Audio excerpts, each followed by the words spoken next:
everyone. My name is Fabienne Perrin Blizzard. I'm an IT project manager by day and a coach in the evenings.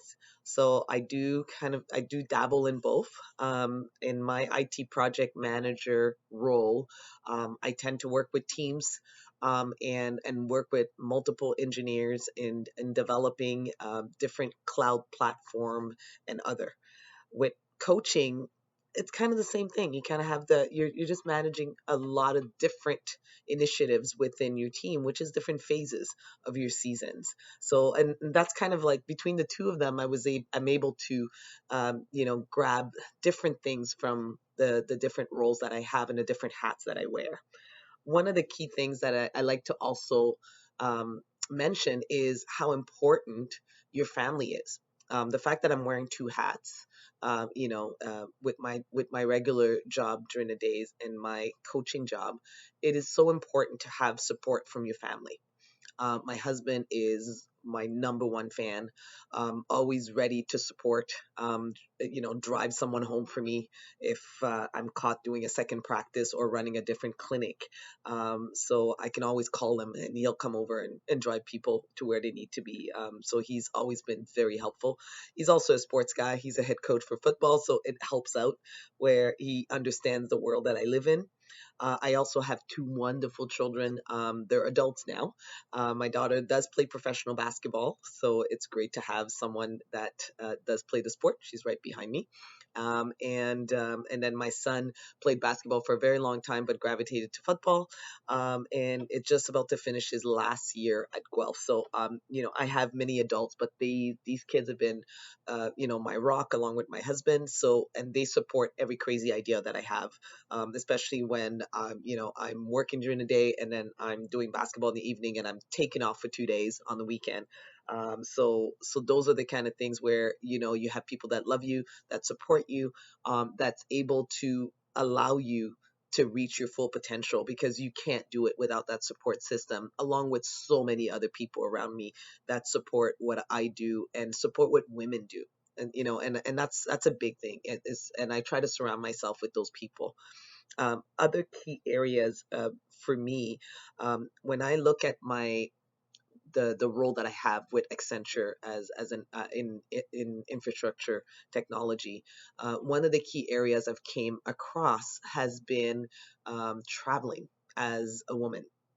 The other piece is, yes, I'm traveling as a woman, but I'm traveling as a Black woman. So that's very different. So I always prepare myself because it comes from my mom's advice from the time I was little.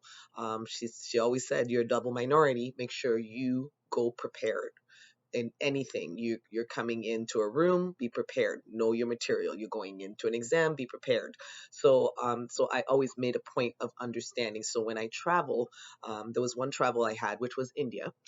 Traveled to India, great place. I manage a team in India which had different people, and I had some females that I wanted to promote also within that group.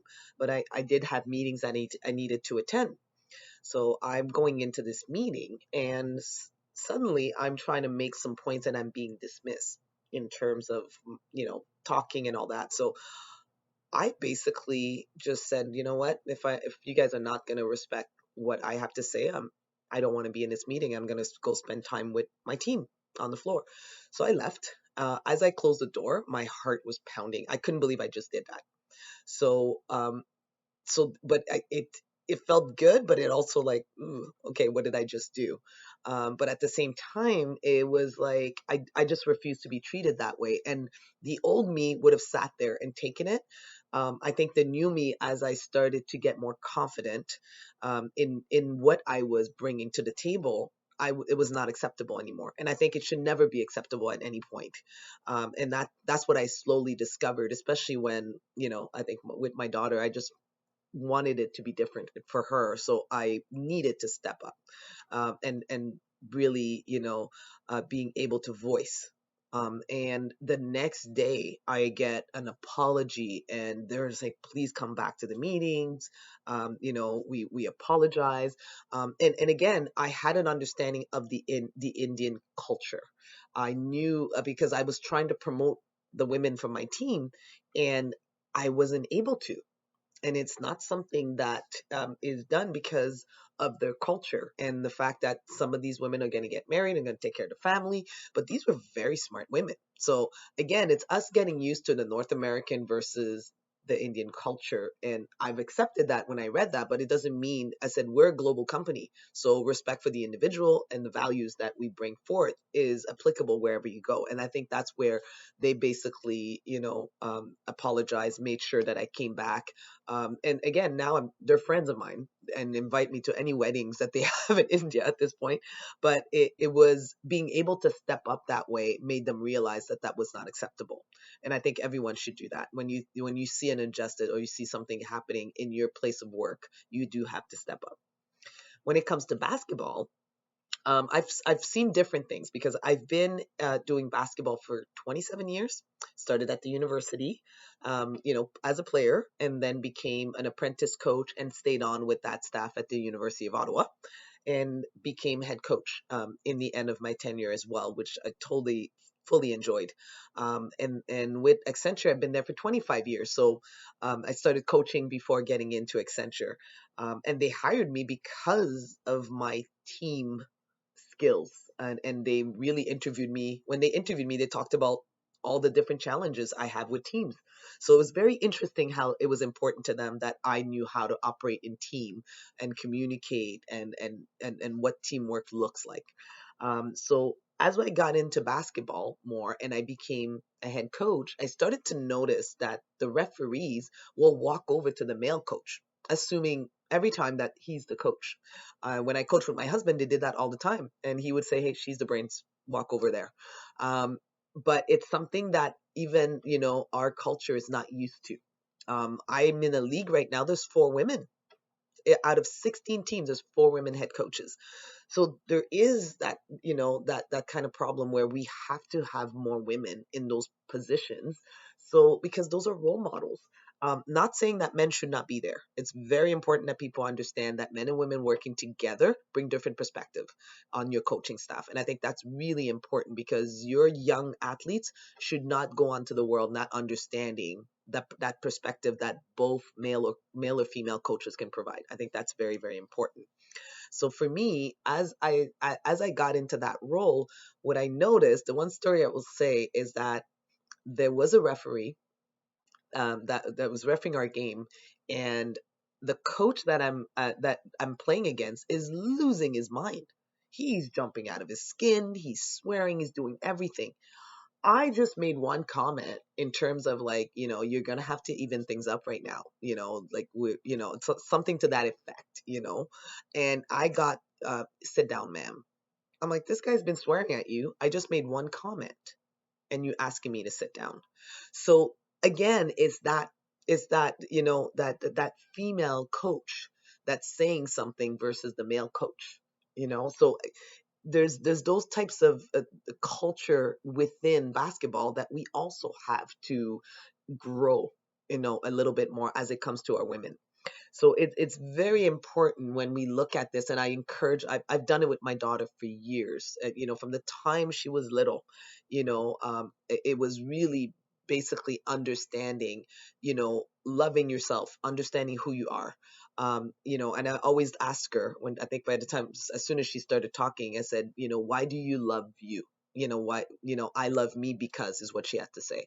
And a lot of times it was, I love me because I help mom with my brother, and I'm nice to my brother. And then these became bigger and bigger things as she grew, because it's important that we are able as coaches to transfer this out to our teams, and we're dealing with a lot of young women that always have those doubts that come in very quickly. Because we have 1,000 things going on in our mind and our emotion take over. So we do bring those types of things in there. So as I look at this, the challenges that I've seen in the boardroom and the challenges that I see with the coaching forum, it's still there. But I do believe that the young ladies that we have, like my daughter and Marlo, that I've had a chance to coach, and so many other wonderful women, that they're able to continue on what we started. We're in a good place, but we have to stay with it. because we are now being heard, but it's going to take time because it took us a long time to get to this point. So we can't expect that it's going to be fixed right away, but it's going to be us being able to find our voice and not standing still for anything that you feel that is unjust or should not be happening. So for me as a female coach, if something is happening with some specific referees, I do need to voice, and I did at that point because it seems like that gentleman was in our game 3 times, and I got this same exact attitude that I was like, no, we're not having that anymore. So I'm able to ask you a question without you being rude and telling me to sit down, but not telling the gentleman on the other side, the head coach that's a male, to do the same. So those types of things are, you're going to see them, and it's how we deal with them. It is, and we as women deal with it with class, you know, and grace, and you'll see the difference because how you approach it is so different. Other pieces that I want to be able to see as we move to that new world, I call it, because I really call it the year of the women. This is, and I know when I look at the Olympics, you see the women doing so well, but here's my piece. Why do we have in Canada no professional women's teams? Let's ask ourselves that question. And that's not right, because I'm doing professional men right now, and it was what a wonderful experience. I probably was blessed with the nicest men I could work with. I'm looking forward to work with them again this summer because they were true gentlemen and they really allowed my voice to come out and speak, and make a difference. I felt like I made a difference on that team and they heard me. As a woman though, you gotta listen. I decided I'm gonna listen first because there's a lot of big personalities, everyone coaches, and and I'm gonna find these areas where I can add in what I believe is important, which, I basically targeted different areas. And I love the fact that the guys told me that I love when you're there because you go beyond the X and O's, and that's something different that is coming from professional men. So it was great. But going back to the professional piece, why do we have 4 professional basketball teams and there's none for women? Why do we have at least 3 to 4 soccer professional teams and there's no soccer team? Why do we have, like when we look at the men's hockey professional, same thing. So we have multiple sports for men that have multiple professional teams, but there's no women's team. This is where I want to see all of the women being able to stand up for each other and being able to band together and doing something like that in the sports area because we can. And when a woman does well, we need to be able to send her and say, hey, good job. You did great. Way to represent women out there, because we don't do enough of that. The guys will band together. We don't do enough of that. I should be able to call you and say, hey, you did a great job. That's amazing. I said, I want to support that female 110%. So we need to be able to work on things together and support each other, because we talk about the boys club. What about the girls club? And I think we need to make that happen. And I know I made a promise to myself that I will get a women's professional team started, and I started working on it. The only thing missing is the finance, because that's the piece that now I have to be able to come together with. But I have my business plan, I have everything set up, but that professional women's team needs to happen. It does, if it's basketball, if it's hockey, if it's soccer, these are all teams that for the women that have medal and that have finished first. We got soccer first, hockey first, basketball just is fourth in the country for women. No professional sports here. We have to go play elsewhere. So I will leave you with that. And I challenge you. And I think if you have any ideas to support me in make sure we can bring professional women to Canada, I said, just don't hesitate to reach out to me.